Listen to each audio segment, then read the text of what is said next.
ملګریه، هغه ورونه او خویندې چې د روژې په میاشت کې د لمانځه پابندي کوي، د تلاوت پابندي کوي، یا هم ډېر ذکرونه او عبادتونه کړي، مې رټئ او مه پرې پسخند وهئ.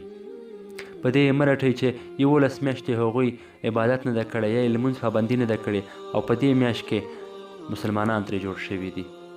ته څه خبر، زه څه خبر چې دغه میاشت د هغه دپاره د بدلون میاشت اوسي، د هدایت میاشت اوسي، او دا میاشت د دې باعث شي چې نورې باقي ټولې میاشتې په دغه ډول سره د رب متعال اوامرو ته تابعدار اوسي، لمونځ قایم کړي، تلاوت وکړي، ذکرونه وکړي او د هغه رب متعال رضا لاسته راوړي.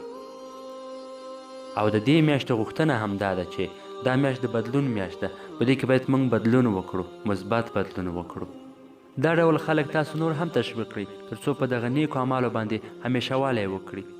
افسوس په هغو وکړئ چې هغوی لکه د تیر په ځل چې 11 میاشتو کې نه یې د عبادت پابندي کړې ده، دروغ یې ویلي دي، غیبت یې کړی، ګناه یې کړې ده، او هماغه کارونه په دې میاشت کې هم سرته رسوي او هیڅ مثبت تغییر نه یې کړی، نه یې ګناه پرې ایښي اوسي او نه د عبادت پابندي کوي. افسوس په هغو په کار ده. هغوی راویښ کړئ، هغوی وهڅوئ.